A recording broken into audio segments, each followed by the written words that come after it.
From the very beginning, when the first Chinese arrived in San Francisco during the gold rush period, immediately they faced widespread racial discrimination. And of course, the city and the state tried everything that they could do to try to expel Chinese from California and from San Francisco. So needless to say, you can't find job, you can't get into school, and when you get sick, they won't accept you. I mean, it comes down to that. When the new immigrants first came from China, there was this horrible barrier by language. The language and the culture are just two different worlds. So the immigrants really had a bad time in finding housing, education, healthcare. Everything was foreign. But thank goodness in San Francisco, I heard there was a Chinese hospital that was so unique in that someone told me that it's a private, one-of-a-kind hospital that spoke only Chinese to these immigrants. And they would feed them Chinese foods that they were accustomed to. And they had Chinese doctors who could speak your Chinese language, your dialect. And they had the staff was Chinese nurses and people who could speak Chinese and communicate and find out what's wrong with you.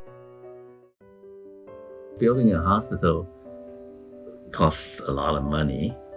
And how do you raise a lot of money in basically a very poor Chinatown area?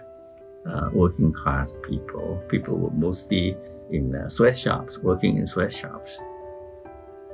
Well, the way that they did it was actually, pretty clever, because they know that they need money from all the sources within the community, and to convince the people that they need to put up the money, they sort of have a kind of a very clear analysis of the power structure and the financial resources in Chinatown that they could identify.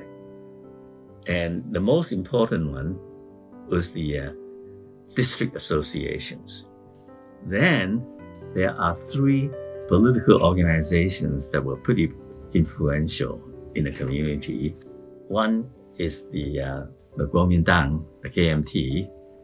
The other one was called the Constitutional Monarchist. And then the third one is Jigongdang. It's one of the tongues.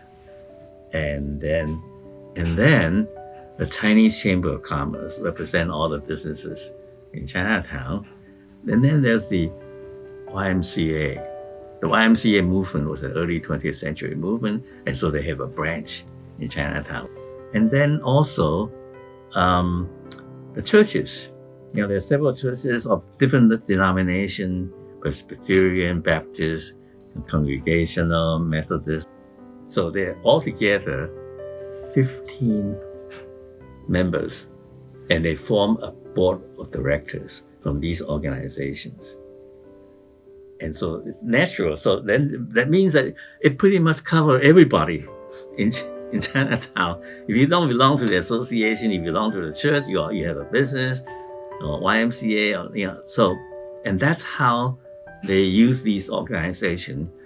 Invite them to form a board of directors of 15 members, and then raise the money from the community through these organizations to build, in 1925, the Chinese hospital.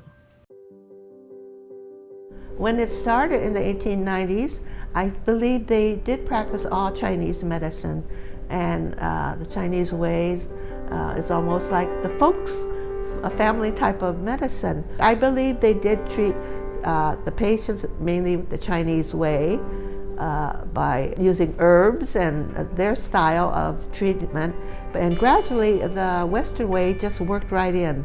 So you can have either Eastern medicine or Western medicine. Chinese hospital is a part of all of our lives. when we want to talk about doing charity, we all say, well, we'll do a fundraiser for it. We'll have a hat contest. We're going to have a beauty contest. Oh boy, do we get into trouble if we try to get a beauty contest. But we get contests like who can raise the most money, and then that's pretty solid. You just count the dollars and make sure it goes into the administration of this hospital. So that has always worked well. It's turned into a real social icon.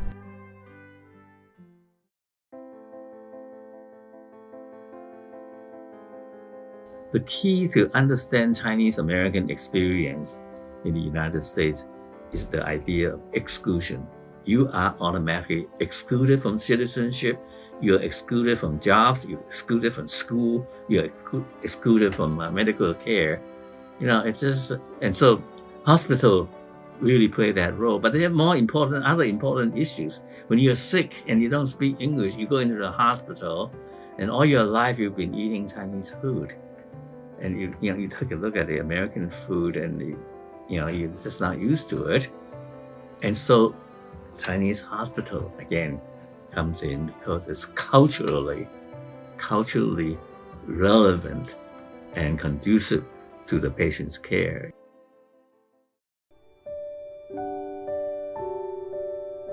Today in all the Chinatown is the old generation, the old people, the old person, and the new immigrant live there,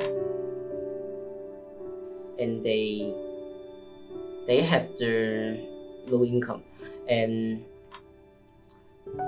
they don't speak English very well when they come to the American. So Chinese hospital can help them quickly because they can speak Chinese. The other reason is most of the Chinese people, they scared to go to the Western hospital like Kaiser and the Sutter hospital, because they don't have the Chinese doctor.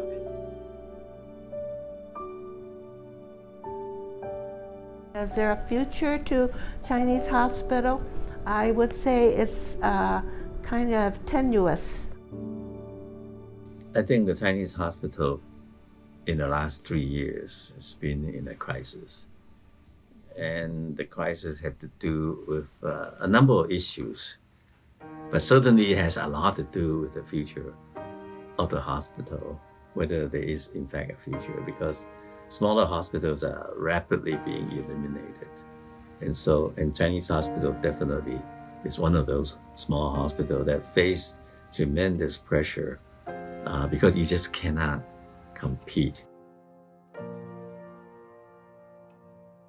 As long as we have immigrants, we need things like this. But it all depends if we can still keep it up or not.